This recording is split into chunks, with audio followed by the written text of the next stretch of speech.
last years of the 19th century, that human affairs were being watched from the timeless worlds of space. No one could have dreamed we were being scrutinized as someone with a microscope studies creatures that swarm and multiply in a drop of water. Few men even considered the possibility of life on other planets. And yet, across the gulf of space, minds immeasurably superior to ours regarded this Earth with envious eyes.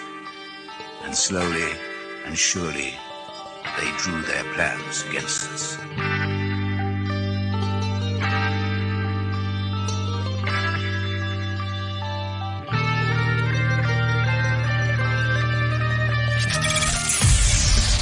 Broadcasting live from a tiny studio somewhere in North America. This is Dark Matters Radio Live. And now I give you your host, the silverback of ufology. Here's Don Ecker.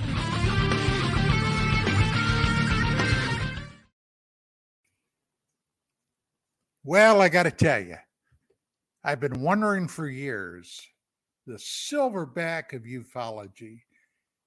Is that a compliment or a slam? I'm not sure, but maybe I'll get it figured out here before too long. Hey, welcome back to another edition of Dark Matters Radio. I am your host. My name is Don Ecker, as if you didn't know. And it looks currently like I'm in here by myself again. Mark Center is been having some physical ailments that have kept him from the show the last few weeks. And Gary Kissel should be here, but oh my glory, there he is. He just popped in. I was here on time. No, you weren't. Don't lie to me. I got here right as the show started. Don't lie to me. I'm not. Chanel will tell you. Like, she's like, Gary, you're here. Well, yeah, I'm here. Okay. So, yeah, she wanted to call you, and I said, nah, he'll either make it or he won't, you know. I was in the bathroom, prettying myself up. Oh, well, that's the story I'm sticking with. In that case, okay, that's cool.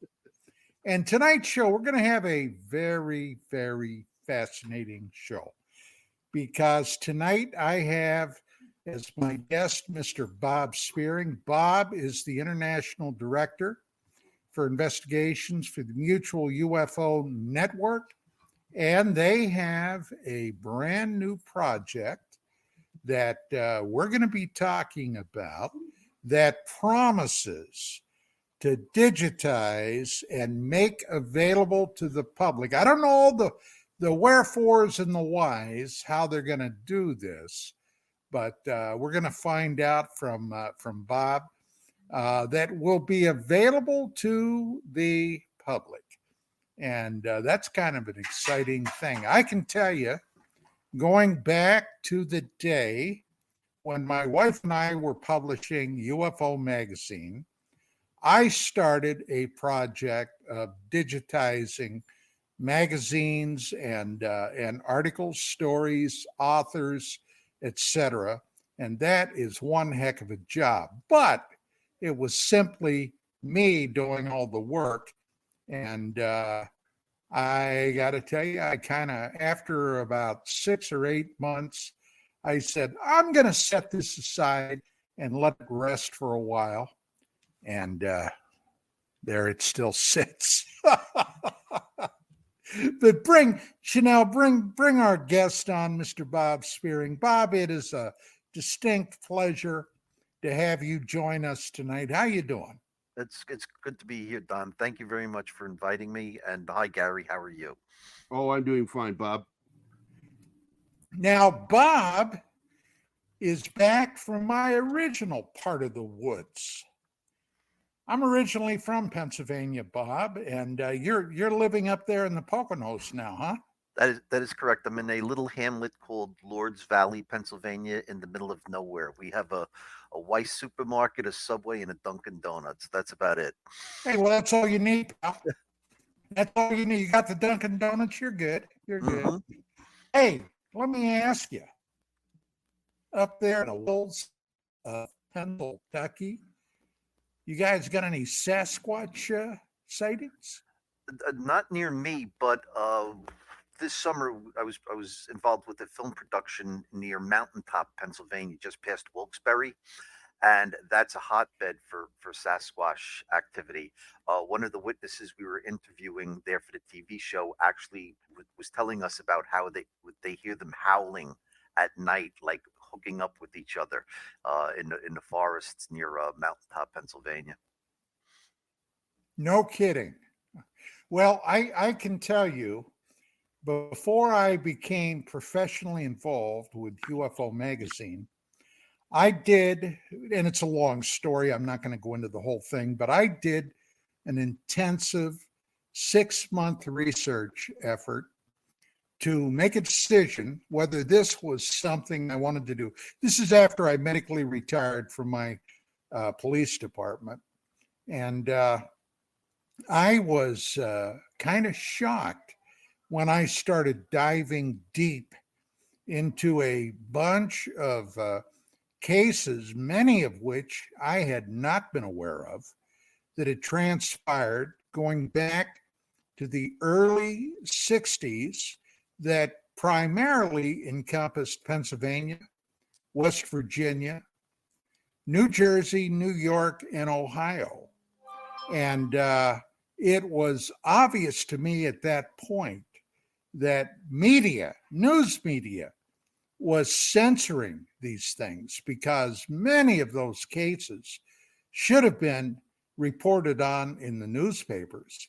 And they just had a distinct aversion to anything reporting on that. Do you still find that to be true, Bob? No, as a matter of fact, when we talk about our Project Aquarius Library later, there is a substantial amount of newspaper clippings from that era on Bigfoot and Sasquatch. But I think just overall, the paranormal is being taken much more seriously than it has been in past decades. Back in the old days, when we were all tinfoil hat conspiracy theorists, and the government and the media just laughed at us, something has dramatically changed over the last several years. And I can tell you from my own research that a lot of Bigfoot, Sasquatch type sightings do have a connection to UFOs. All right. Oh, I knew that 30 years ago. So without doubt, I believe that Sasquatch is part of the UFO phenomenon. Well, now I've never deeply jumped into the Bigfoot topic. Okay. My taste have been in other areas with this phenomenon, but I will tell you this. I came across a case, and this is, oh Lord, this is about 28 years ago, that involved some UFO sightings. It happened in, I'm pretty sure it was the state of Ohio. A woman and her husband who had a small farm. The husband had a daytime job. And there had been a series of, UFO sightings around their property. And the next morning, the husband had gone to his day job. She was in the kitchen cleaning up from breakfast, and she looked out her back window and she saw what appeared to be one of these creatures exiting the woods, walking toward her home. You may be familiar with this, Bob. This may strike a bell. And this creature literally walked up on her back porch. Now, a lot of people today may find this odd or unusual, but back in those days, it was not uncommon, especially to go to somebody's home that was in a rural area, to find a firearm close to the door or close to the back door. In this case, the lady had a shotgun there. And according to what she reported, she grabbed her shotgun, stepped out on the porch. This creature approached her. She fired a blast into the creature. and it literally exploded in a bright, brilliant flash of light. Are you familiar with that? I am With not, that case? but I'm a fan of Albert Rosales and his Humanoid series books. A lot of these Bigfoot type entities, they do seem to disappear or turn into orbs of light, or turn from orbs of light into some sort of animal entity. So it would not surprise me that they also explode and turn into the ether. Yeah. But Now, here was the I do other have a thing. question here. Just want to interject. These are the three-toed Bigfoot, right? Oh, I'm not a Bigfoot expert. I don't know. I meant actually, I was asking going to John. say there were two types of Bigfoot that have been reported. Number one is the five-toed variety, Right. which seemed to be much more natural, and then the three-toed variety, which seemed to be somehow affiliated with the UFO phenomenon. Yeah, there seems to be sightings when they see the three-toed ones. That's when you also hear about sightings with it. Yeah, All right. yeah. Yeah. So that is that's kind of that that's a strange thing.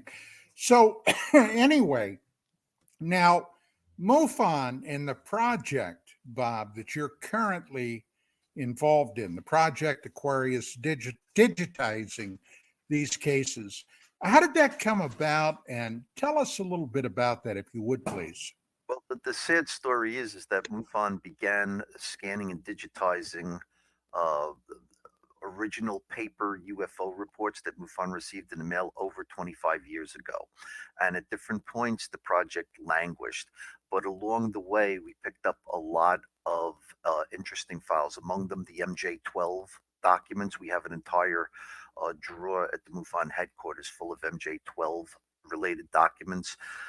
We also have all 65 of Leonard Stringfield's notebooks, which have been digitized. I'm actually redacting right now those things. We've digitized, besides our original paper reports, all of our MUFON symposium books, all of our journals from 1967 up until the present. We took out of our 135,000 case database over 7,000 witness drawings, and that for me is one of my favorite rooms. There's 7 rooms altogether. One will be a room of private collections. We also have Colonel Ruppelt's Project Blue Book personal files. You And mean Captain Ruppelt? Captain Ruppelt, yes. And so it's all been digitized. And a couple of years ago, after it was done, it just sat there. And I said to Dave McDonald, our executive director, listen, our job's to get this out to the public. We've been sitting on it for 25 years. What can we do about it? And he said, Bob, figure out what you can do to get it out to the public. So what MUFON has done is we've created a store product, and we've created an enhanced VIP membership package. The MUFON store will be selling this as a yearly subscription for just $50. You don't have to be a MUFON member, okay? And one of the rooms, our newspaper clipping room, which has thousands and thousands of newspaper clippings, is going to be free and available to the public without purchasing anything. So one of the rooms in the Project Aquarius library will always be free to anybody who wants to access it at the MUFON.com website. We're going to start pre-sales on the 20th of December, so it can be a Christmas present, and it's going to launch December 31st of this year. Oh, that's exciting. That truly is. Do you have anybody going through there judging the authenticity of these various cases and reports? Because I'm sure, as you're very aware, over the years there have been a lot of hoaxes and shenanigans, shall we say, with some of these cases. Well, it's easier with the current computerized database that we have, because we can contact people we have a disposition for hoax. And when you see certain patterns and certain serial reporters, we can actually block their IP addresses and stuff now. But back in the 60s and 70s, it was much harder to determine whether somebody was hoaxing or not. You had to go by the sincerity of the report, the sincerity of the witness. Back in the 60s and 70s, there were very, very few videos or still photographs taken. It was mostly drawings. Today, Well, hopefully field investigations also. oh yes, of course, and field investigations. Uh, but today, with the MUFON website, we have a new vast server that's able to accommodate very, very large videos and pixeled photographs. And we also have a photo analysis team that analyzes each of these types of media. We can pick out if somebody's hoaxing an event using CGI. We look at the EXIF data. We can match up dates. We can, with an iPhone, we can pinpoint to where you took the picture or video to within 1 foot anywhere in the world. And a lot of hoaxers don't know that we can delve that deeply into the EXIF data to see if it is a hoax or not. Well, in 1994, on a trip down to Roswell, I was lucky enough to bump into an elderly gentleman by the name of Thomas Gonzalez, who had been a member of T Squadron in the 509th Bomb Group at Roswell, okay, who his squadron, T Squadron, had been one of the groups of Army Air Force personnel directed to go out and clean up the debris field. Okay. Now, we verified that Mr. Gonzalez was in fact there.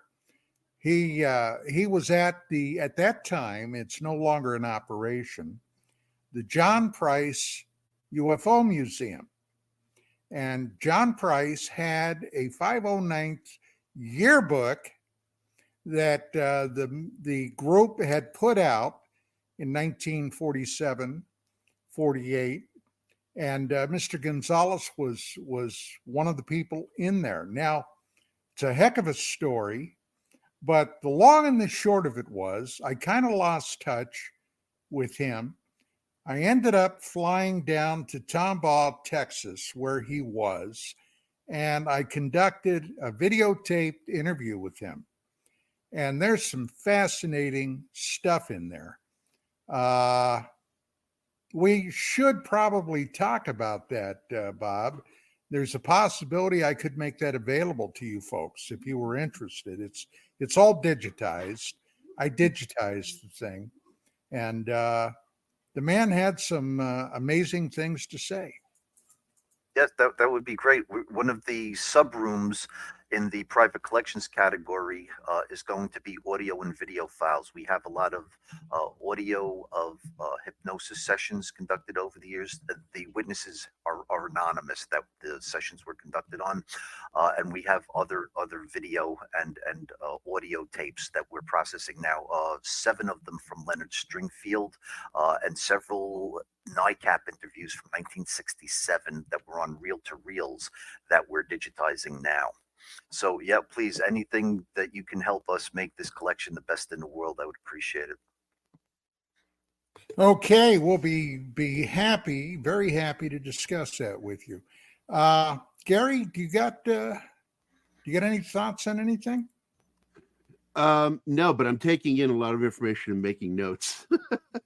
Okay. This is like going to college for me, listening to some of these interviews. I'm like learning. Okay.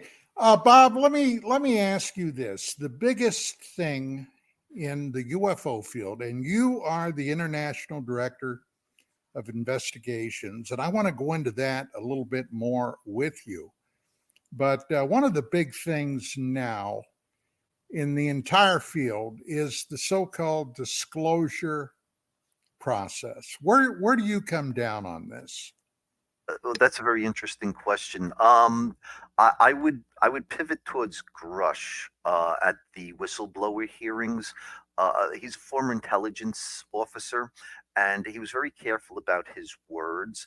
And when he started talking about non-human biologics recovered from off-world vehicles, I thought that he chose his words very, very carefully. And if you parse that, it doesn't necessarily mean that we're talking about aliens. One of my favorite theories is that we're actually dealing with time travelers a lot, and if, say, in the future, we had off-world production facilities, say on the moon or Mars, and we're actually building craft off-world, they could still be American. In which case, if Mr. Grush says that they found non-human biologics, maybe that's just some astronauts' broccoli and cheese. All right, and in this way, I think that the government is more than capable of deceiving us by making us look at their left hand while they're actually doing something else with their right. I personally don't think disclosure is near. I think that something is coming out in drips and drabs, but I would be very, very cautious about the motives of why the government is releasing stuff now. Well, you could have, except for the time travel, I don't know about that, but you could have taken those words practically out of my mouth. I personally think disclosure will never happen. I've recently written a paper on why, okay, this is, as I said in the paper, a dangle just out of reach. But with that being said, a couple of things we've got to look at with David Grush. Now, when I was in the military and in Southeast Asia, I was involved with intelligence matters. And I got to tell you, I've seen how some of this business works. And by no means am I throwing myself forward as an expert, because I'm not. But I did see a lot of stuff. And I got to tell you, whatever is going on, I feel that it has the powers that be very, very deeply concerned. And I think there's a genuine fear that if whatever that core secret was to become public, they are fearful of tremendous reverberations through our culture and society, whatever that may mean. Now, Grush, yes, was an intelligence officer. Yes, the man is beyond any doubt, I feel, a patriotic American. But here's the but. Grush had no firsthand experience with any of this. Correct. Everything he talked about, he had been briefed on. He had been told. He has no firsthand experience. Now, as a medically retired criminal investigator and detective, I can tell you this: none of what he had to say would ever pass any muster in any court of law, because it's all secondhand. Now, my question to you: do you feel that this might have just been more froth that the powers that be are stirring up to obfuscate what the heck is really happening, Bob? I will say, yes, I agree with you exactly. And I'll give you an example. All this year, we've had congressional hearings. You've had the Arrow hearings. You had the NASA hearings. You had the whistleblower hearings. All right. But we haven't learned that much at all. The big story this year that nobody remembers is that a week after that Chinese balloon was shot down off the coast of the Carolinas, the Mm-hmm. States Air Force shot down 3 other objects, one over Alaska, one over the Yukon, and one over Lake Huron. They have never, ever to this day answered any FOIA requests. They have never shown the shoot down footage from the cameras on those jets. If they were really going to be transparent to the American people, why don't they show us what they shot down on February 10th, 11th, and 12th of this year? They're hiding something. Yep. Well, the Air Force is notorious for that. Look, after the Nimitz battle group encounter, and then in 2017, December, as a matter of fact, and Harry Reid's presser admitting that he secured roughly $22 million for the ATIP project, which, hey, that's not even pocket change in the Pentagon budget, but he got the money, okay? And there's been a lot of spaghetti thrown on the wall about that, but the Navy started spilling its guts. The Navy allowed their pilots to openly discuss these encounters if they had them. My God, even 60 Minutes did an episode on these UAP objects. And guess who refused to contribute anything? Absolutely. They denied. Every branch was told to turn in their paperwork, and the Air Force said, "No, thanks, we're good." The Air Force refused across the board. Now, these were the guys that have been on this thing since 1947. Okay. Immediately following the Roswell event, 3 things happened within not even 2 months. Number one, the Army Air Corps became the United States Air Force, its own separate entity. The Central Intelligence Agency was formed, and the National Security Act was signed into law. Now, I'm sure people have heard me say that before, but do you realize what a monumental change in the landscape those 3 events meant to the public at large?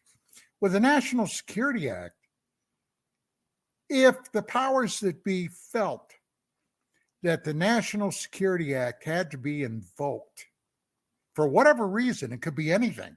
My God, it could be World War III. It could be an invasion of the continental United States. It could be any number of things. Suddenly, the American Republic is gone. We're in a police state. Probably martial law would be declared. And suddenly, we'd be beyond the land of Oz. Think about that. It's sort of like what's going on right now, huh? Yeah. Actually, you're right. Mhm. Yes. Yes, you are absolutely correct. Well, these are things that, unfortunately, I think most people in the public just kind of let pass over their head. They don't want to be disturbed by that. But these are truly, I think, Bob and Gary, some very disturbing times. Without a doubt. Yeah, especially after 2001, when they created the Homeland Security Administration and the Patriot Act.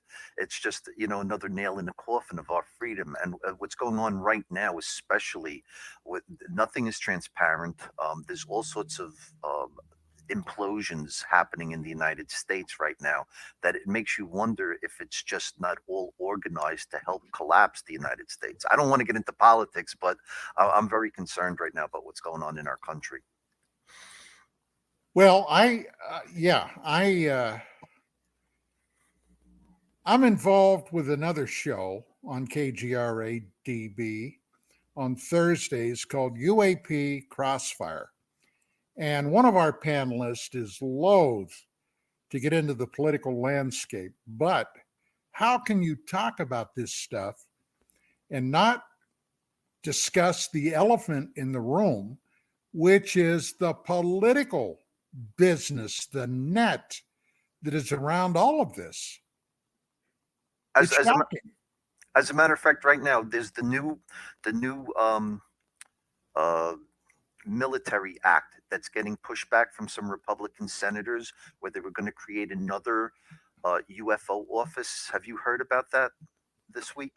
I am not sure. I'll see if I can find it while I'm talking to you. Yeah, there's some Republican pushback from Mitch McConnell, the new Speaker of the House, that they don't want to authorize this new office that would collect UFO reports. And I'm going to my inbox. Well, hell, the U.S. Air Force, they've been doing that from the beginning. Of course. I'm looking for it right now while we talk. Here we go.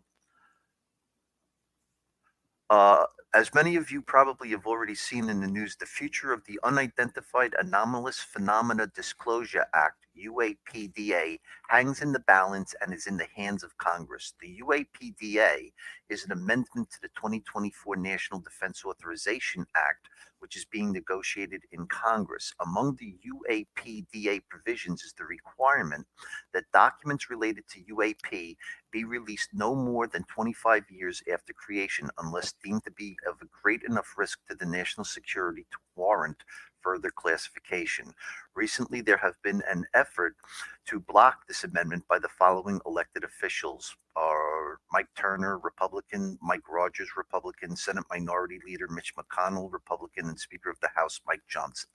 So that's what was going on this week in Washington concerning UAP disclosure. It seems like they're resisting and they're possibly trying to hide items from being released. Yeah. And basically, in my paper that I wrote, I'll have to send you a copy of that, Bob. Mm-hmm. There is something I don't know if you know this, but back in the very early 90s, I broke on national television two huge stories.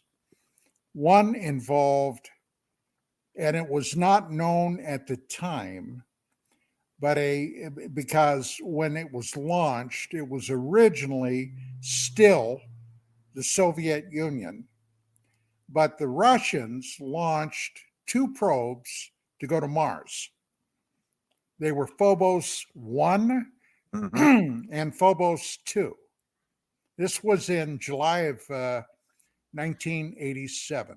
Now, Phobos 1, they lost it roughly a month or 2 months after the liftoff. Now, nobody at the time was aware that NASA was a very integral part of this mission.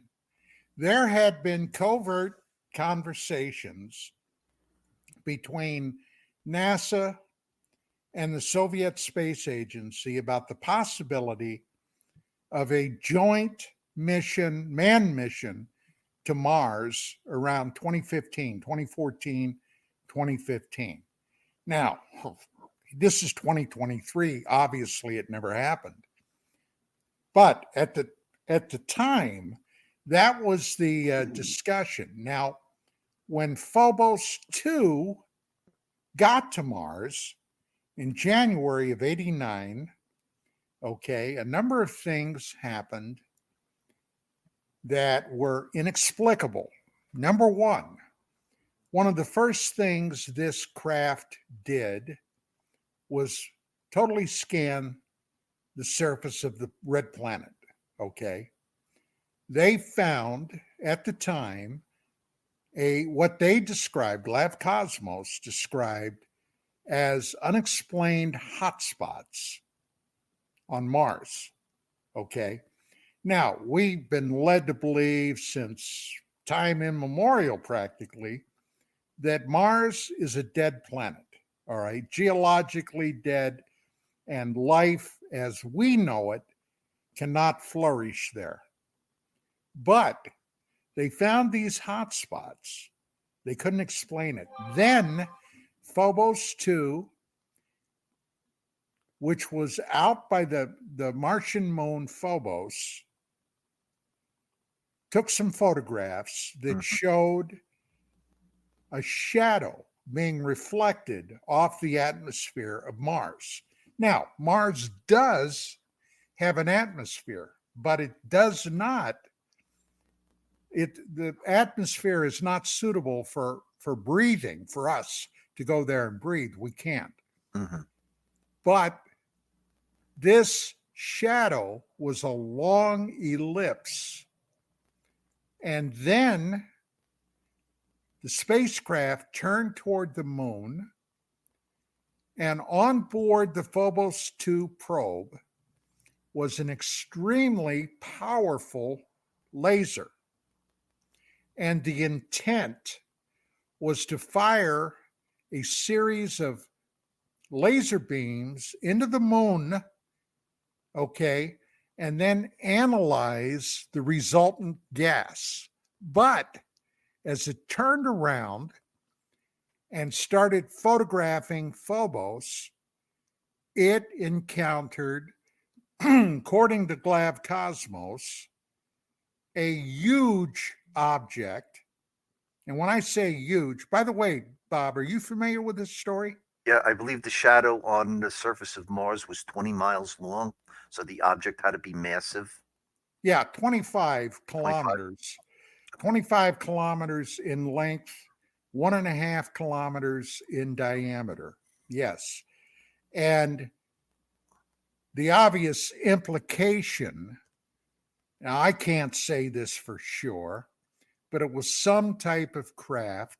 Regardless, this craft then turned toward the probe and rammed it, destroying the probe.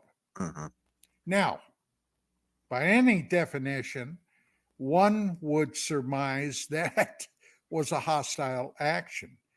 Well, I broke that on CNN in November of 1991. Well, I wasn't quite done, because then I discovered what was the so-called STS-48 encounter, where the space shuttle was flying above Australia, New Zealand, and it observed an inexplicable object rising above the limb of the Earth. Then something amazing happened. You could see this through one of the portholes on the shuttle. There was a brilliant flash of light, and then something streaked directly at this object. This object took a violent right-angle turn, okay? The stream, whatever it was, now personally, I think it was one of Reagan's Star Wars weapons called Brilliant Pebbles, which was a weapon system designed to knock down ICBMs if they were launched with what basically amounts to a gigantic shotgun blast of pebbles of some type, metallic spheres. But this object evaded that, then flew out and came back around. Now, I had the video. I had a video that I had been given from a TV station in Dundalk, Maryland, okay, by a UFO researcher back there. And I took that down to CNN. Well, I ended up debating Jim Oberg of NASA, who was a NASA contract scientist, about this. Now, as I later found out, Dr. Bruce Maccabee, a naval optical physicist, and Vincent DiPietro, who worked at one of the NASA contract sites, were aware of this encounter, became terrified that this could have been the start of some type of conflict in space, and they went to the Congressional Scientific Committee to report on this, requesting congressional hearings on this. But then the powers that be stepped in. DiPietro, who unfortunately has passed on, became so terrified that he had somehow stumbled into an intelligence brouhaha, literally was in fear for his life, that he might be assassinated. Now, when this all came out, barely a blush from anyone. All right. This was, in my opinion, one of the biggest stories in the early 90s. And it's basically today, it's totally forgotten about. Well, in my paper, I detailed a number of incidents, okay, that have occurred that are all on the record, okay. Unfortunately, nobody has much of a memory of much of this, but the real core secret is that there may be a couple of groups of visitors that are not getting along with each other, and there have been numerous encounters where there seems to be an exchange of weapons fire. You know what I'm saying? Mm-hmm. War in space. Perhaps, great. That story you broke with the shuttle, I think, was shots being taken. Yeah. Yeah, it definitely was. Definitely was, in my opinion, okay. But, you know, these things, this may be why they're so adamant, Bob, of keeping this covered up. Yeah, I definitely believe that there are more than one group of so-called visitors visiting this planet. The question is, where do they come from and what do they want? But I mean, this goes back every like 10 years or so. Ufology tries to start from scratch again. Yeah. And what I've noticed from going through all of these Project Aquarius Digital Library files is that it reaches a peak in a cycle. You get congressional hearings, and then everything goes away.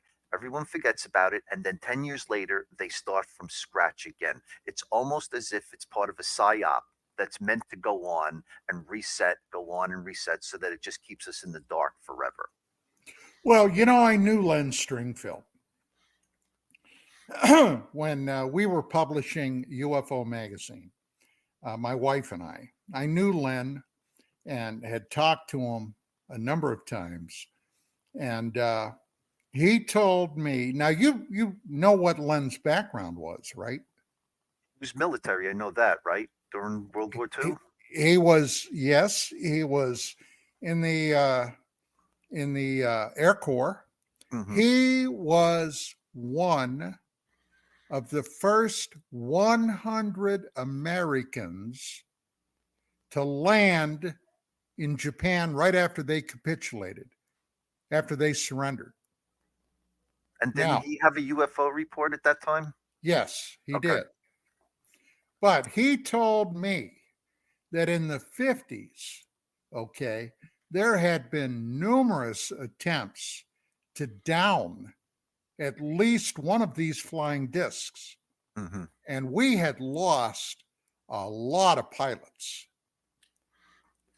Yes, there's actually a general that's quoted in the 1950s as saying, we lost a lot of our boys trying to shoot one of these down. That's right. A quote. Yeah, I remember that. Yeah, especially, what was it, 1952 was when they had the incursion over Washington, D.C. in July. Yes. In July. That November is when the United States tested the world's first hydrogen bomb.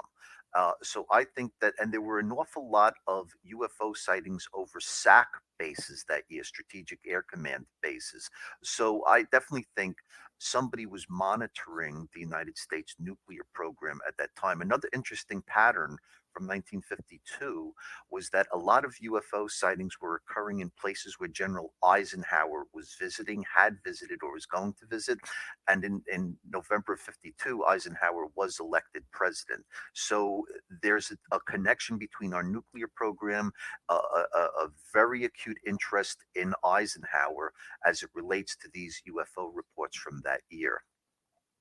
Well, Eisenhower, and I'm sure you're aware of this, the rumor suggests that around 1954, as president of the United States, Eisenhower was out here in California, and the public announcement was he suddenly went incommunicado.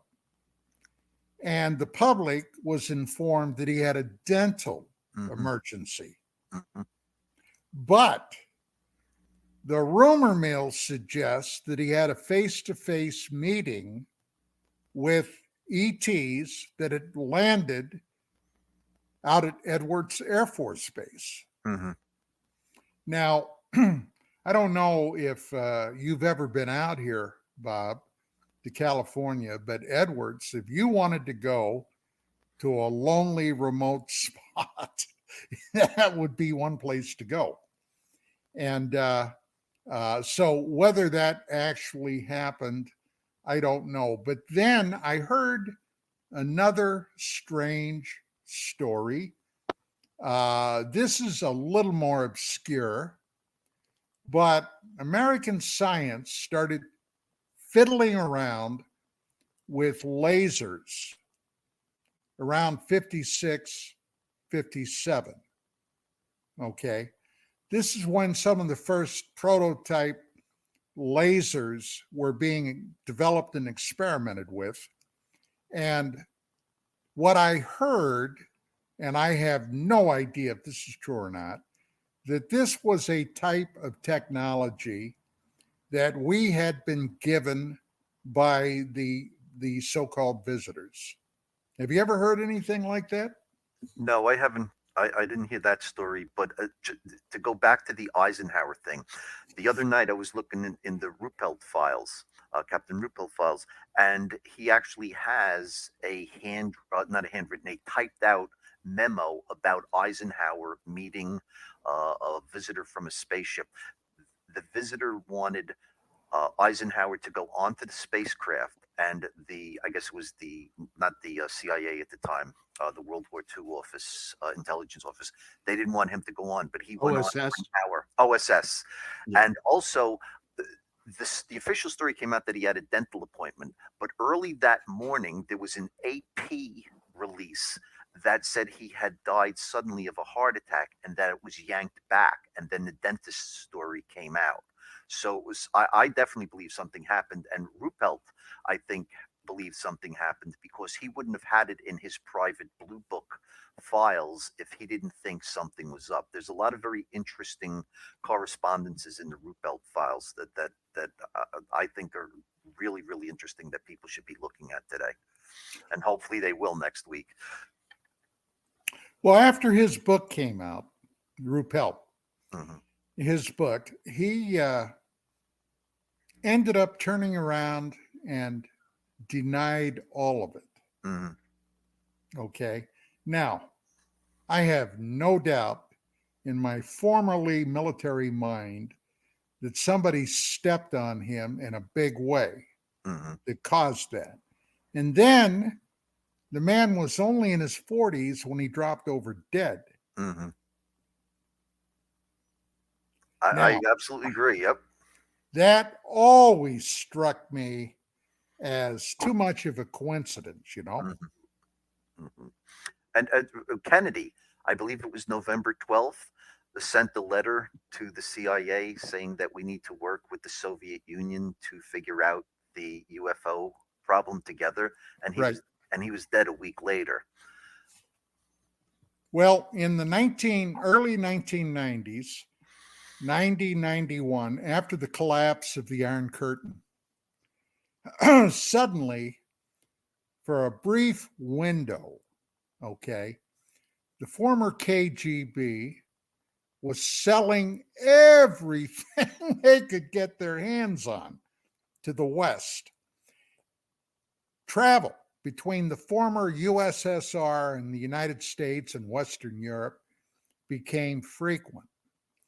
And I had the opportunity to meet and over a weekend down in Arizona, go down and interview former Colonel Marina Popovich. Now, if that name is not familiar, okay, she had been the wife of General Pavel Popovich, who was, by the way, the first human being, a Russian, to rendezvous in 1962 with another spacecraft while in orbit. Nobody had ever done that before. And he did. Now, they were all living at the time in Star City, okay? And that's where all the Soviet elite had gathered. Now, Marina had been the equivalent to General Chuck Yeager. That woman had smashed so many aviation records, it was beyond belief. And now she didn't speak hardly any English. She did have an interpreter with her. And over 2 days, I interviewed her. And I got to tell you, that lady told me some things that allegedly happened in the former USSR that blew me away. For example, they routinely tried to chase and down UFOs for years. And she told me that a bunch of their pilots had been killed in the process of these pursuits. Okay. It finally got to the point where the order came down to not fiddle with these things. If they're flying around, just let them be. And I found that shocking. Then George Knapp, television journalist from KLAS Channel 8 in Las Vegas, went over there after the collapse of the Soviet Union and interviewed a number of military and civilian scientists that for years had been studying this. And he discovered, much like what happened in our country, with UFOs coming in and fiddling with our nuclear stockpiles and our ICBMs, the same thing had happened over there, including one missile battery that was somehow by a UFO remotely activated, began a countdown, and then with just a few seconds remaining, it inexplicably shut itself off. The UFO left, and we came within a hair's breadth of World War III. I know that story, yes. Yep. It happened at Rendlesham also in 80, and it happened at the Air Force Base in North Dakota in the 60s. They didn't activate it, they deactivated those missiles. Right. Well, we got just a couple of minutes here before we've got to go to our top of the hour break. Let me check my clock here. Yeah, we've got roughly 2 minutes or so. Gary, do you got anything you want to contribute at this point? Not enough time to really say it, but basically I wanted to go back to something that was said where the disclosure thing, because both you guys are simpatico, and I agree with both you that we're never going to get, much less, not even full disclosure. We're not going to get like half disclosure of anything.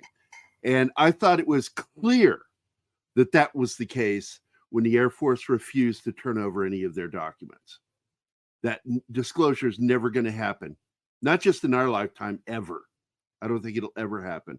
The Air Force has too much to lose. The CIA has too much to lose.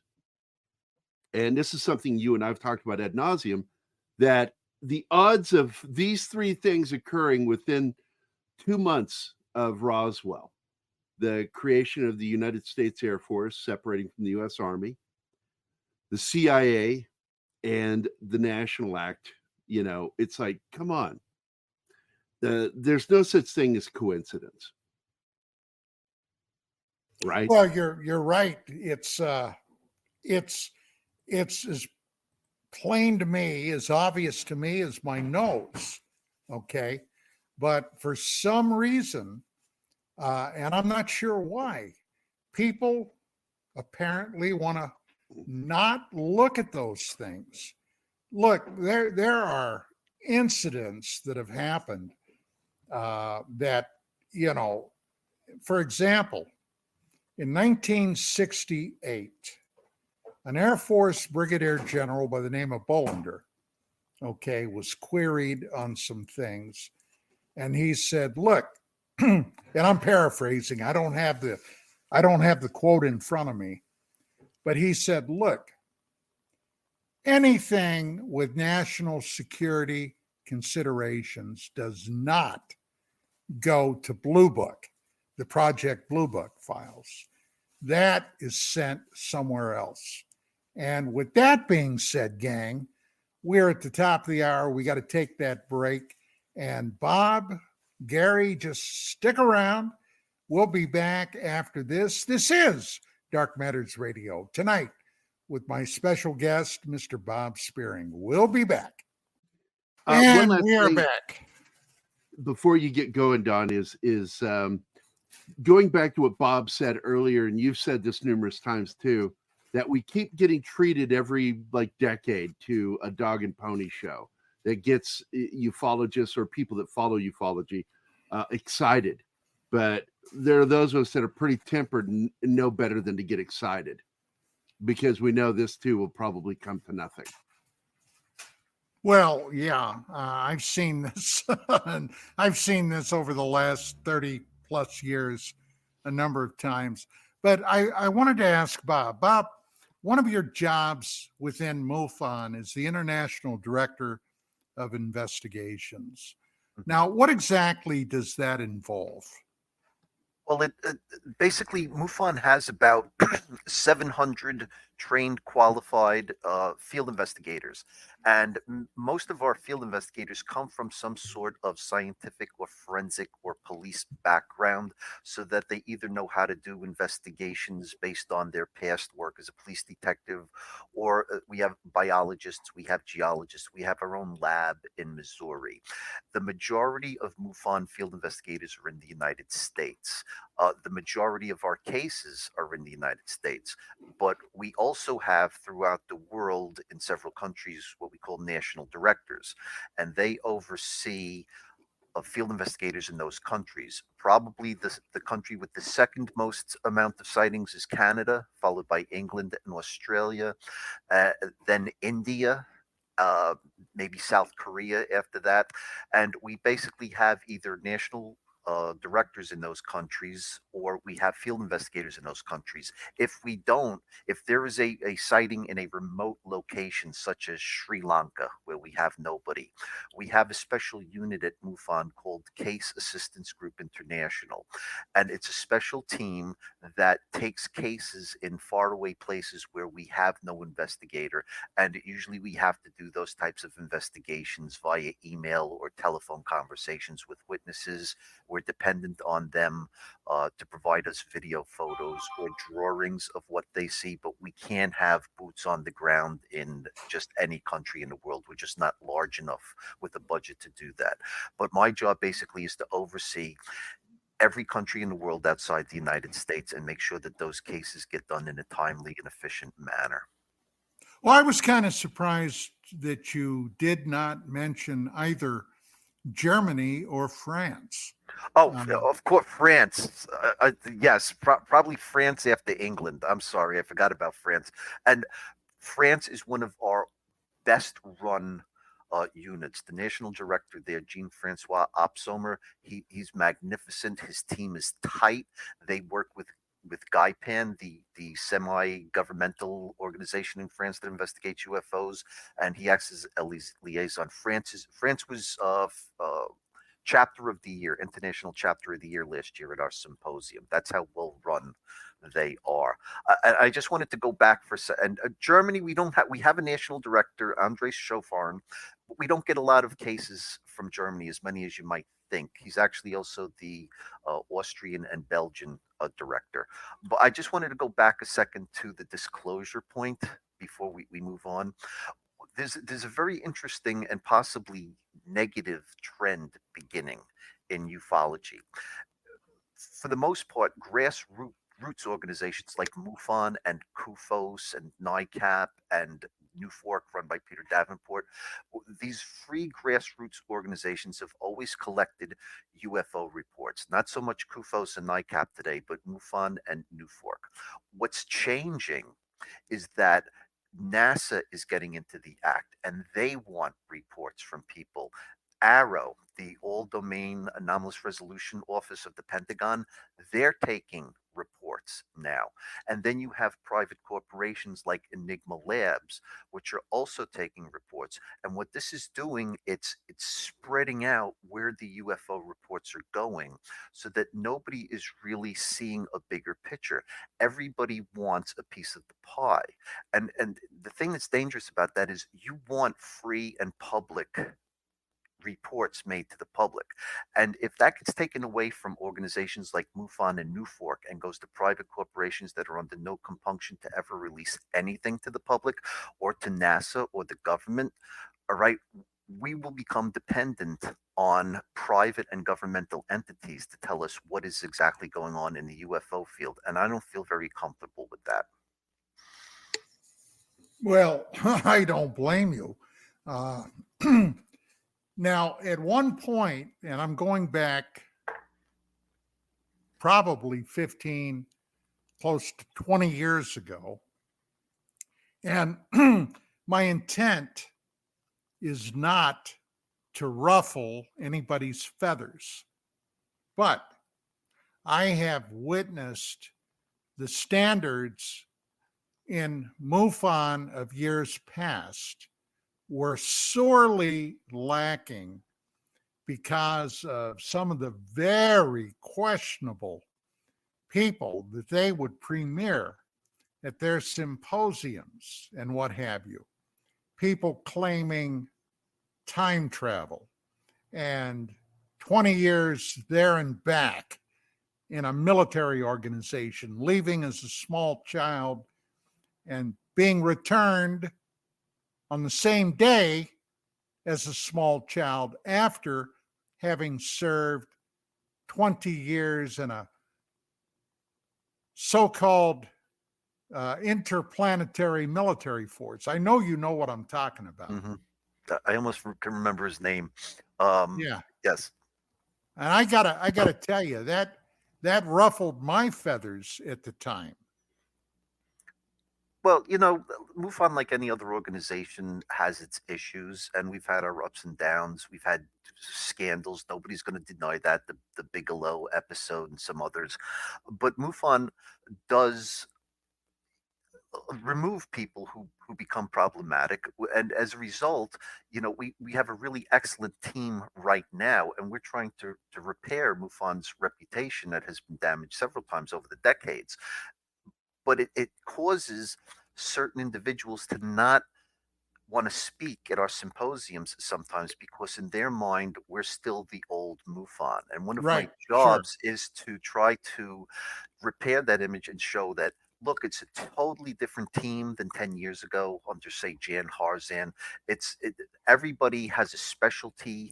When we meet every week in our staff meetings, we have an agenda, we have projects, we take care of personnel issues, we develop, we've just finished a MUFON University revised course. That these courses are fantastic, and we're having each of our field investigators take them, because what they've learned 10 years, 20 years ago doesn't apply today, because technology has advanced so much. So if you saw what's actually going on the inside of MUFON right now, you'd actually be very proud of us that we're doing our best to go back to investigating things using the scientific method for the benefit of mankind, as our logo says. But a lot of changes have come in the past 2-3 years at MUFON for the positive. Do you have a lot of contact with several of these other groups that you mentioned? You folks cross pollinate, if you will. Yes, I've spoken with Kufos. I've had Zooms with them earlier this year. Fran Ridge, who runs NICAP and who also runs the MADAR program, Fran runs a joint program with us where if he gets a MADAR hit, which is a little unit that if there's compass gyration suddenly or barometric pressure changes suggesting something's coming into or leaving our atmosphere. We have a team at MUFON that works with him to see if there are any MUFON or NUFORC reports within the vicinity of where this MADAR unit went into alarm. And if we find a hit, we actually work with Fran as a team to investigate it together, because the MADAR units really are sort of a backstop for us that actually improves the reliability of a report. The other thing that Fran has done is he's released his NICAP chronology, his 6,000 historical cases to MUFON this year. And the last room, which will become operative in March, is going to be a multi-level UFO room, UFO map room in the Project Aquarius Library. And it's going to be level 1 is going to be all of our CMS cases, 135,000 cases, pegged to an interactive map.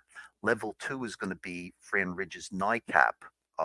We've gotten permission to use the Larry Hatch database to turn that into a level. We also have a UFO database of USOs, and we're working with AFU in Sweden, the Archives for the Unexplained, to have them turn their Swedish and Norwegian databases into an Excel spreadsheet that we can turn into a map in this final map room. So right now, and as a matter of fact, there's a new organization in France, and they've asked somebody to become a board in Italy, and they've asked for a volunteer from MUFON to join the board of that new UFO organization in Italy. So to answer your question, yes, MUFON is actively engaged with all of the current and legacy groups right now that investigate or have investigated UFOs. That's great. Let me ask you, Bob. One of the things that, and now I'm kind of slipping back into the David Grush disclosure hearings. One of the things that bothered me, all right, I am a historian, and when I was going to college, that was my major. I've loved history my entire life. And listening to Grush, I could not help but to be amazed that some of the genuinely monumental cases from the past 50 years were never mentioned or brought up. Exactly right. The other interesting thing with Arrow and Dr. Sean Kirkpatrick, who, when he became the head of Arrow, when it was initiated, saying we find no evidence of UFO activity. By the time he left last month, he was saying they're on our doorstep, and suddenly he's out. All right. But when you read the newspaper articles about Arrow, which has been in existence going on 2 years now, they always refer to the same 800 cases that Arrow has looked at. 2 years, 800 cases, and that was the figure from 12 months ago. It's like, did they stop investigating cases? Why do they keep using that meager 800 case blurb in all of their press releases and news articles? All right, we have 135,000 cases. They don't ask us. All right, NUFORC, Peter Davenport, the National UFO Reporting Center, he has 170,000 cases in his database. Kufos has 300,000. All right. But they keep harping on the same 800 cases. Why aren't they looking at all of the great historical cases that MUFON has in its database, that Kufos has, that NUFORC has, that NICAP has? There's a Bible of information We're talking 500,000 cases.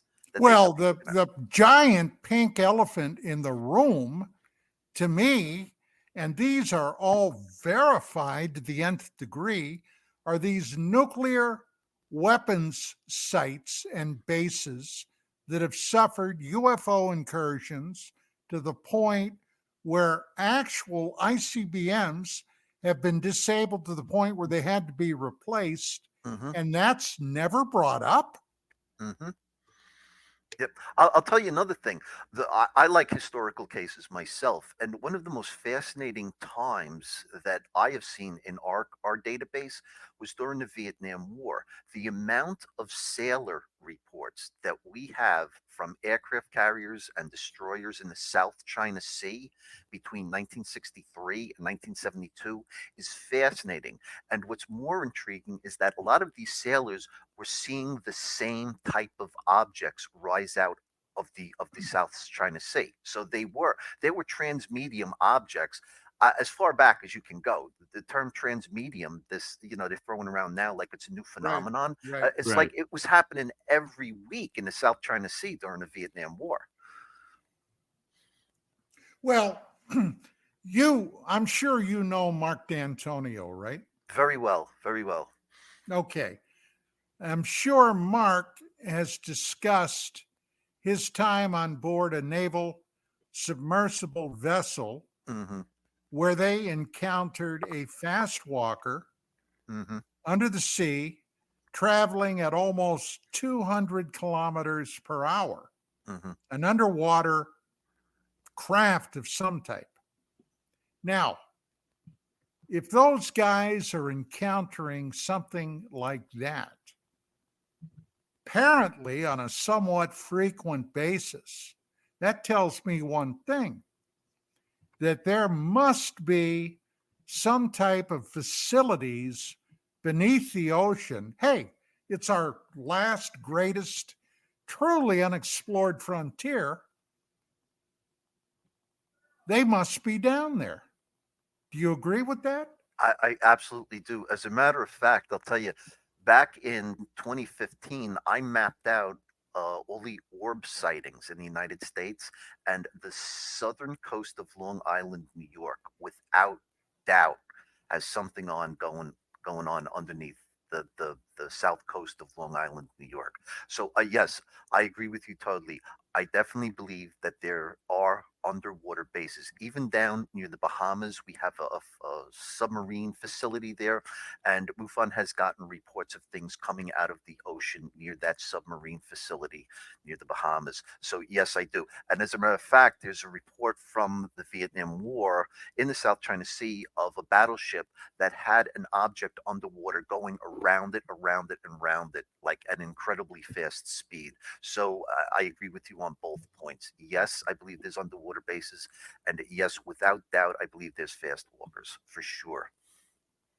Yeah, well, I'll tell you, I when Mark told me that story originally, that blew me away. He later, he was working apparently as a contractor. He later was speaking with a flag officer, an admiral, and he asked him about that, and he basically got shut down.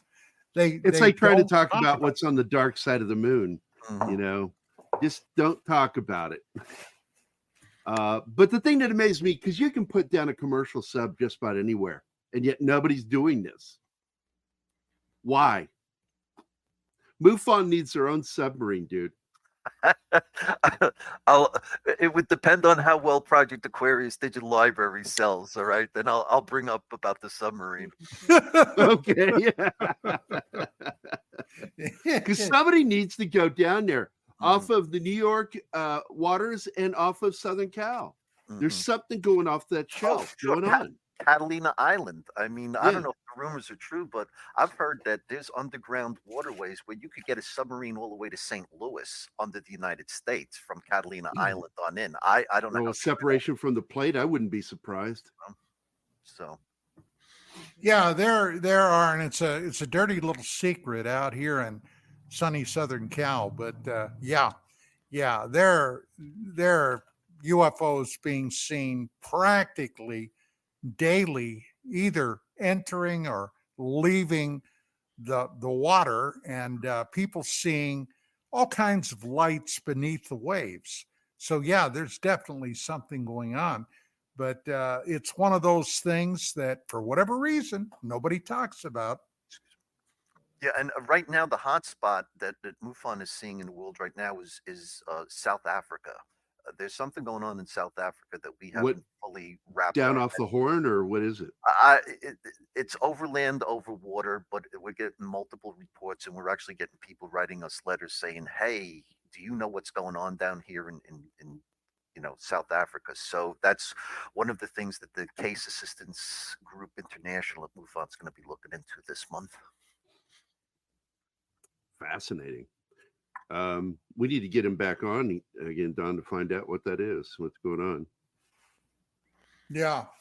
Well, hey, there's so much that is going on right now. Do you think? Now, I've heard that before the end of this year, before the end of 2023, that there are going to be some more developments on the disclosure front. Have you heard anything about that, Bob? Only on Facebook. There's a bunch of people posting that something's coming in the next couple of weeks, but I couldn't verify that. No. Well, I mean, it's, for all intents and purposes, Christmas is at our doorstep. Mm-hmm. So, it's going to be crazy to see what, if anything, develops out of that. But I've been hearing the rumors too. So, Well, the one thing that really did develop this month was that David Mahler was able to finally get that mythically lost third APRO file cabinet from the Aerial Phenomena Research Organization. So I have to send out kudos to him, because nobody ever thought we'd see that again. So that to me is a great development, because I don't think anybody knows what's in that cabinet. So, but the UFO world has it now in their possession. So kudos. well, Jim and Coral Lorenzen, okay, they started APRO in 52.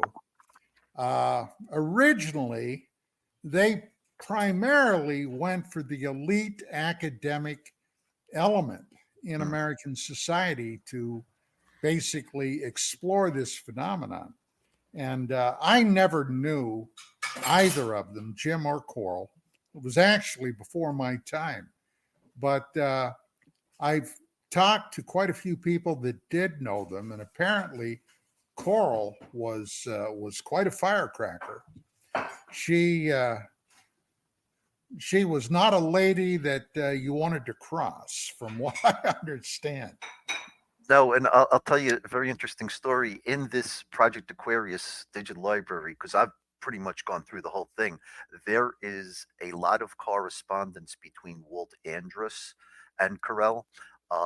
When Walt was starting the Midwest UFO network that became MUFON, and they get into a bitter rivalry, and some of the letters are actually startling, the communications that went back and forth between them. Well, Coral blamed Andrus for, and I knew Walt Andrus. As a matter of fact, I got a little story about Walt. I don't know if this would be the appropriate time to relay it, but Coral Lorenzen is famously to have said words to the effect of, she wouldn't have pissed on Walt Andrus if he caught on fire, because she blamed him for raiding the APRO files to begin his own UFO organization. Now, like I said, I wasn't there. I don't know, but she was not a lady. She was not a lady you wanted to have come down on you. No, and I have some of her letters in the Project Aquarius library. They're pretty strong letters. Yes. Yeah. So now with what has been developing, what has MUFON's position officially been, Bob, with this disclosure business? Have they jumped into the fray in any way? Well, yeah, we actually MUFON is very careful. We don't want to be associated with the military, with Arrow, with the Pentagon, but MUFON is heavily invested with Congress because that's the people's branch of the government, and that's where we would prefer to put our energy into. And we've become very close working partners with Congressman Andre Carson, either Indiana or Illinois, I forget which one, and Representative Tim Burchett from Tennessee. And Tim Burchett has been a very, very good advocate for the disclosure movement. He certainly believes something's going on, that something's certainly being hidden. And our executive director, Dave McDonald, takes trips down to Washington, D.C. to meet with Congress people to discuss the UFO situation. So we prefer, as a entity, MUFON, to deal with the United States Congress, not the United States military. So all of our efforts go towards working with Congress to bring about disclosure. Well, now, okay, that is great, but then you come to the point where if these guys are like most congressional representatives, their knowledge base on this phenomenon is probably close to nil. Has anyone gone in there to basically give them a primer on what exactly this field is all about and what is involved with it? Yes, as a matter of fact, we provide Congress with a quarterly report. It's statistics, cases of interest, and we try to break down where the phenomenon's going on at any particular time. What are the shapes, the sizes, how many entities are seen with a vehicle, how many abductions there are. Yes, we send a quarterly report to Congress. We've been doing it for about a year and a half, I'd say. How about some of these volatile cases, like the nuclear base incursions? Well, It would seem that something like that would certainly pique their curiosity. yes, and I am absolutely positively sure that they have been given material on all of those famous cases. What we concentrate on are current events that we send to MUFON, so that they're aware of what's actually going on in the present tense. They have access to our database just like any other member would have. So, I'm sure they have congressional workers that are able to do their own statistics based on what we have in our CMS, but we do provide them with reports, but they're of current events, not historical. Well, three or 4 years ago, Bob, there was on the History Channel, there was a series that ran for a couple of seasons called Unidentified. Are you familiar with it? I remember it. I never watched it. Yes. Well, it would have been worth your time to watch this because I did. And number one, the people that they had involved in that. And you see, this is where it got very strange for me. One of the regulars on that was Christopher Mellon, okay, who was an undersecretary of defense that handled intelligence matters for the military. Okay, so this guy was read into a lot of stuff. Mm-hmm. Okay. Now, I doubt he was on the bigot list for the really cool stuff, if you will. But I got to say that in all the years that I've been involved in this, and I butted heads with practically anybody worth butting heads with at NASA, Department of Defense, when we did a special issue or two on the Reagan Star Wars initiative, we had a lot of liaison with the Pentagon. But somebody like Christopher Mellon out speaking publicly in an affirmative way about the UFO topic blew my mind. And then, of course, Lou Elizondo. Now, who knows what was really going on with him and how put off a scientist, CIA, and the lead guy at Skunk Works at Lockheed, and I can't think of that guy's name. I can never remember his name. And then, of course, Tom DeLonge of Blink 182, and how the hell he got there is anybody's guess. But, this show had one underlying theme that I watched for 2 seasons, and that underlying theme seemed to suggest that there was something coming down the road at us, because they kept stressing the possibility of a threat that these objects may hold for humanity. That's basically what the last thing Kirkpatrick said before he left Arrow. All right, it was a warning that he was giving us. I personally, I like Chris Mellon.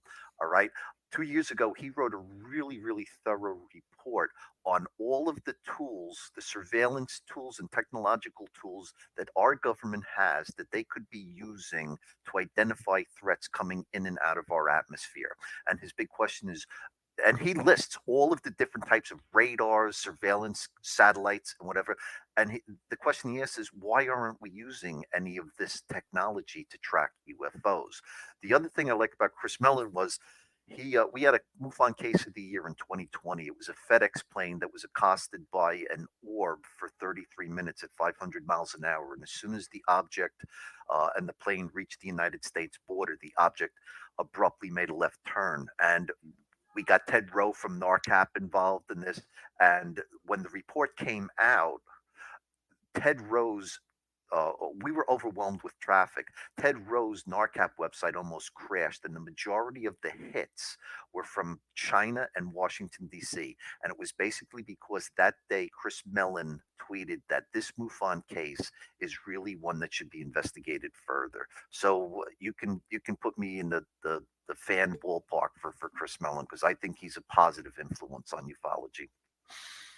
Well, I got to say that when I watched that program, the conclusions I eventually came to was either this was one of the biggest dog and pony shows the Pentagon ever got behind, or the alternative possibility is that they knew something that's eventually going to be known publicly, and they were trying to prepare the public.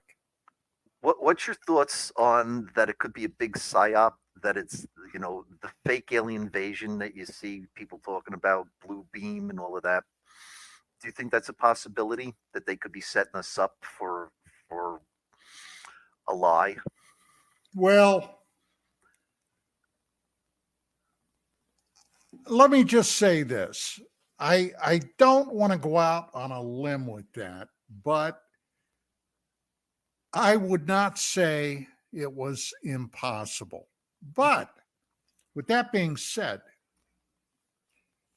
let me tell you very briefly an incident that happened with me personally that showed me that, and I, at the time, buddy, I was played like a royal flush, okay, in a poker game. In the fall of 1994, at UFO Magazine, I got a call from Disney World in Orlando.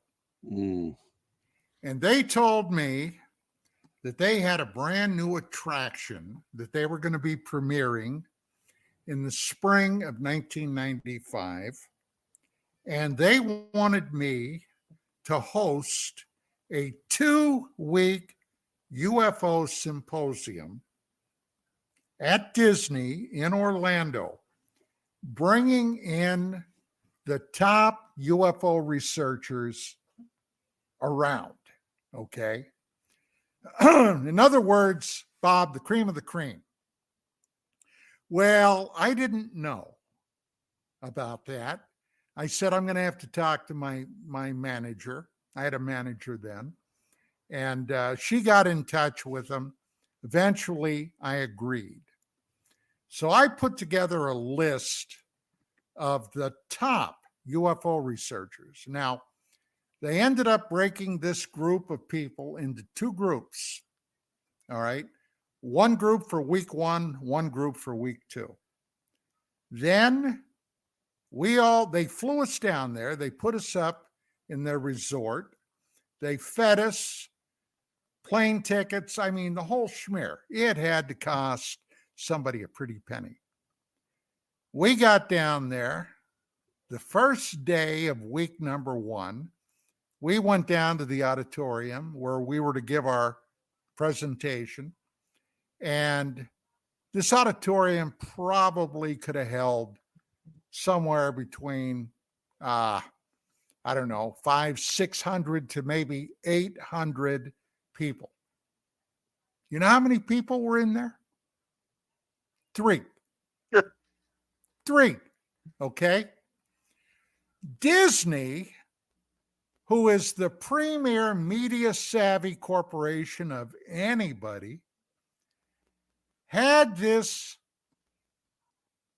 fiasco, okay, that had to cost tens upon tens of thousands of dollars. They didn't spend one red cent on promotion. Nothing.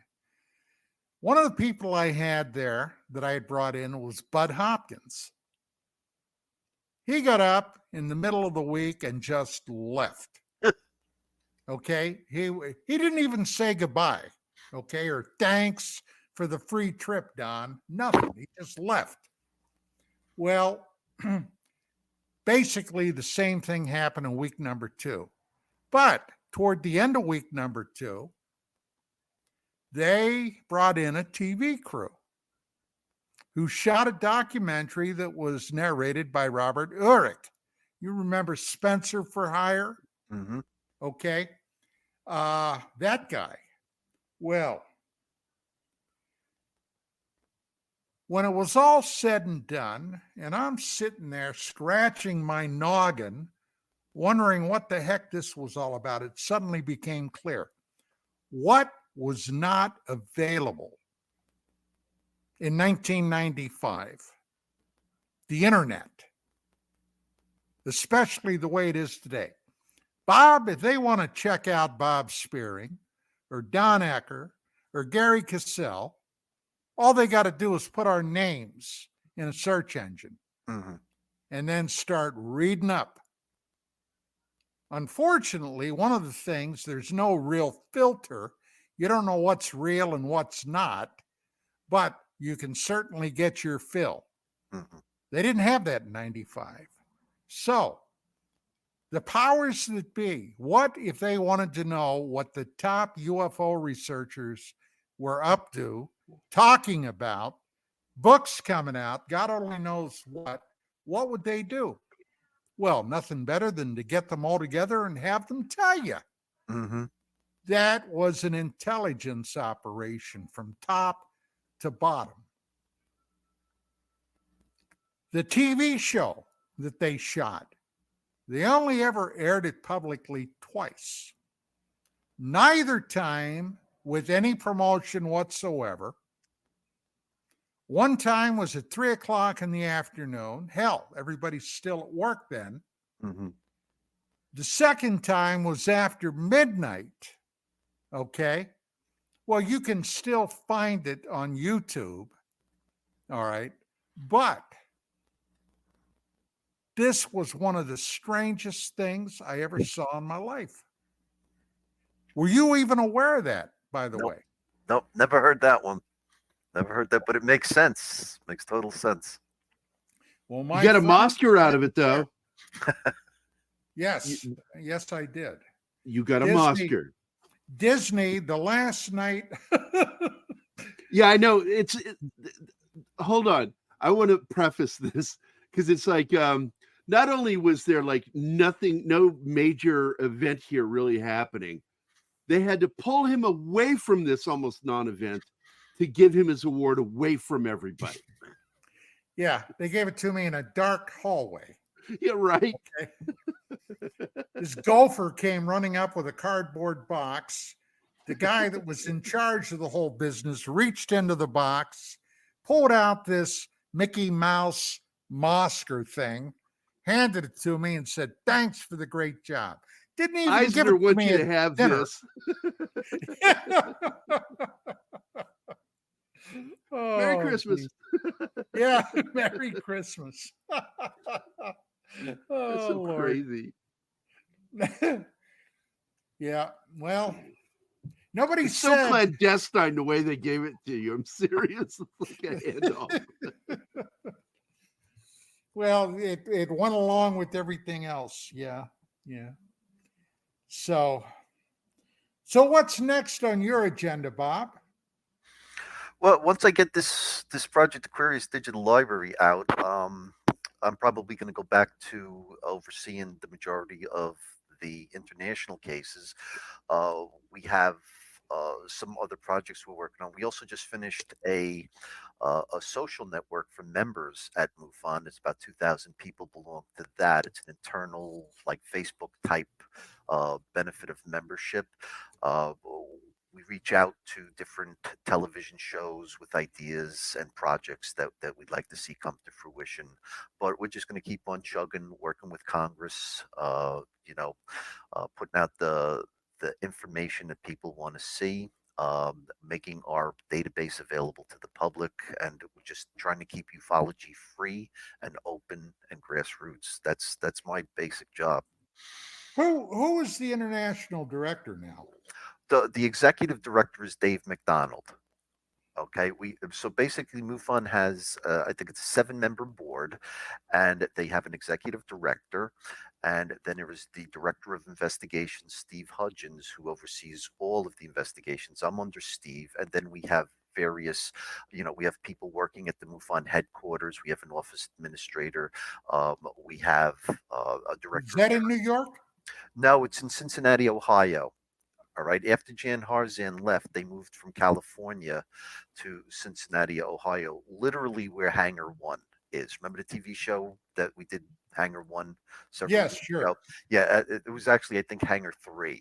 But that's where MUFON is actually located, is right across the street from where Hangar 1 is at an airport in Cincinnati. And also we have, the national director spread out. We have a chief information officer. We have a media director, all right, who works with our MUFON television programming. And we have a lot of, membership type benefits that we put out to people. And of course, we encourage people to be field investigators, to become a field investigator, especially if you have some sort of forensic background, because you can never get enough field investigators to investigate UFO cases. We get that many every month. It's astonishing. Well, let me do this now for anybody that would like to become a part of MUFON, to join the organization, become a field investigator, to get involved. What would or should they do, and what are the benefits of becoming a member? Okay, we have different levels of membership. The basic one is $60 a year. And for that membership, you will get access to our monthly magazine, all right, the MUFON Journal. You will get access to a twice monthly MUFON newsletter that we send out every 2 weeks. If you get an enhanced membership, or if you get a VIP membership, there are additional benefits like MUFON TV, Project Aquarius Library, access to the social network. And these memberships go from $60 to like $350, depending on how much you want to engage. I always tell people, join at a basic level, check us out, read the magazine. If it's something you like, maybe you want to consider becoming a field investigator. To become a field investigator, it's you have to purchase a book, a one-time book, and you take an online exam. It's about 200 questions, and it basically deals with things like astronomy and how to collect samples, that type of. There's some trigonometry involved in it because you have to know, azimuths and compass readings and things like that. You pass the test, we simply start giving you cases in your area of the United States or in Canada or wherever you are. We have state directors in almost every state, and when a case comes in from a witness, it's determined whether or not it's a UFO type case, whether it's an abduction case, whether it's an entity case, and depending on what type of case it is, it will either go to the state director, who gives it to a field investigator in that area, or if it's an abduction case, we have an experiencer resource team, which actually counsels people who've been abducted. No other UFO organization does that. And that's pretty much what we do. We break our reports into two types: nuts and bolts UFOs, and abductions. Okay, we don't investigate anything paranormal like ghosts. We're not involved with seances or anything like that. It's strictly UFO related, and we try to use a scientific approach to do it. All I can tell you is that when I became a field investigator in 2013, it ended up being one of the most rewarding things I ever did. Some of the reports we get are really, really scary. Okay, for the people who think it's all goodness and light, when the tall blonde Nordics came here to help us, it's not only that. There's a dark side to it too, but it's fascinating. We don't claim to know the answer. All right, we don't know where these objects and entities come from, but it's our job to keep investigating, keep logging the information for future researchers, and hopefully very, very soon be able to use AI to crunch some of this data into a usable form. One thing in particular that I'd like to do next year is we receive a lot of reports where people draw symbols. And there are historically lots of cases where people believe that they've been given automatic writing by an entity. There's also a lot of hieroglyphics that you see on the outside of craft. We want to crunch all of those symbols in an AI program to see if it really is just gibberish or if there is some sort of intelligent communication going on. That's probably one of the things I'm going to be working on next year. So that's it. I think MUFON's a very rewarding thing to have as a membership, and I think it's even more rewarding to be a field investigator. I wanted to be one. I tried back in the 90s, and it was, I guess, one of those people that you probably got rid of because he was a jerk to me when I tried. I'm a paramedic, man, with years in the medical field, and I'm like, yeah, I want to do this. And he just kind of dismissed me, and I was just like, really? Yeah, and that's a problem that always happens in a volunteer organization. We're all volunteers, and you're going to get people who are very kind and know how to manage, and you're going to get people that don't know how to do that. But people cycle through, people come and go, and right now we have an excellent team. That's all I can tell you. That's good to hear. Mm-hmm. That's good to hear. And I wouldn't mind one day, but I'm so old. I'm hitting 60 here, and I'm a graphic novel artist now, left the medical field behind, and I don't know what use they'd have of me anymore. My good years are over. I'm going to be 65 in 3 months. So it's like, there's still time, Gary. There's still time. All right. Sometimes you kids. You kids. Yeah, I love that. I love it, Don, when somebody's like talking about being old to me, and they're like 40 something. I'm like, screw you, man. I'm almost sick. What are you saying? Yeah. Oh man. But it's good meeting you, Bob. It's a pleasure meeting you, Gary. I've talked to Don a couple of times. And you're a legend, Don. That's all I can tell you. It's a privilege to be here. I'm a newbie compared to you. The only guy I think that's been around longer than you right now, we have a field investigator named Bill McNeff. He just turned 90. He was investigating his first cases in 1954. I wasn't born till 1959, and he's still with MUFON. Wow. Yep. Bill McNeff, Minnesota. That is great. God bless him. Yeah. God bless Well, I'll him. tell you what that's fun about you and me, Don, is both of us are kind of in Wikipedia. You're in there for UFO Magazine, and I'm in there for doing that Code Word Geronimo graphic novel about taking down bin Laden. Well, I've got a spot on So IMDb. we're famous. I got a We're spot famous. on IMDb. So am I. Wow. Your dick's bigger. There's no question about it. Well, I'll tell you, this format that I've been doing since 1991. Okay, this interviewing. I should have took better notes back in the day, because I've got no doubt I could have written a book about all the people that I've talked to over the years. It's crazy. And I was just thinking about that while we were chatting tonight. Some of the people that I've interviewed over the years, it's amazing. But this is one of those gigs that if somebody would have told me in 1980, for example, and I was a cop then, that I would be doing this, I would have looked at them like they just sprouted another 2 or 3 heads. But yet here it is. Here it is. I never thought I'd be doing it either. The way I got into it was when I was a little kid back in '65, November. They had the big blackout on the Northeast of the United States. Purportedly that was caused by a UFO. Well, my uncle came running over the house. I'm 6 years old, and he goes, "They think a UFO caused the blackout." And I was hooked. What's a UFO? All right. Then I started getting the Gold Key Flying Saucer comics, then the Saga magazines in the '70s. And so basically, I've loved doing this my whole life. And you know what happened 9 months after the blackout? No, what? There was a mini baby boom. Oh, yeah. There was. Yeah. So what do you think the connection is?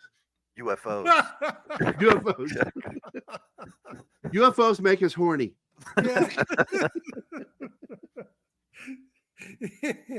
Oh, Lord. Yeah. Well, this is one of those things. Well, Pennsylvania. Now, I got to say, Bob, when I did that at the beginning of the show, I mentioned I did a very intensive 6-month historical retrospective. What I found that was happening in my part of the world, okay, I was from central western Pennsylvania. All right. And of course, when the John Keel Mothman case was ongoing, and then the collapse of the Silver Bridge. Right. All right. That basically opened my eyes to a lot of stuff that the news media, for the most part, did not even address. Now, the Mothman part, now, if you remember, and you were just a kid then, you both were, there was a Batman TV show on with Batman and Robin. You remember that? Adam West and Adam Ward. Adam West, yep. Yeah. And of course, they always had all these weird villains, the Joker and the Penguin. And well, that's where the Mothman came from. They tacked that on, that moniker on that creature because of the Batman TV show. Were you aware of that? No. Somebody was being clever. Okay. No longer was it the flying bird or whatever. It became the Mothman. Well, then I discovered that there were a lot of cryptid reports emanating. One series of reports from Somerset County, which was not too far from my county, which was Blair County. they saw all kinds of weird, farmers were reporting all kinds of weird things, flying cryptids of some type, monkeys, what appeared to be monkeys or gorillas running through their fields, strange birds and what have you. And here was the other thing. And it was not a big thing at the time that it was happening, but animals were being killed, domestic, and exsanguinated. Now, that's one of the things that John Keel told me really piqued his curiosity, because there was a component to a lot of these very strange cases dealing with blood. One particular, and we've got less than a minute, but one particular case involved what appeared to be the attempted abduction of a Red Cross blood van, if you can believe that. What is that? A Red Cross? Oh, Red Cross blood van. Okay, I was thinking animal. Wow, that's interesting. We just had a really weird case this year of a coyote that a girl saw walk under a blue cylinder. It sucked the coyote. It dropped a piece of meat. The coyote went to eat it. It sucked the coyote up. She could hear bones crunching, and then it dropped the coyote out of the bottom of it. This was in Delaware. No blood, no bones, just the carcass, the skin. Oh my God. Yeah, really. Well, guys, that's it for tonight. We are out of time. See, Bob, I told you it would fly. It would fly. Thank you, Dom. Okay, you bet. Well, ladies and gentlemen, that's it for tonight.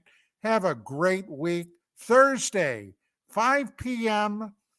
Pacific, 8 o'clock Eastern Time. UAP Crossfire right here on KGRAdb.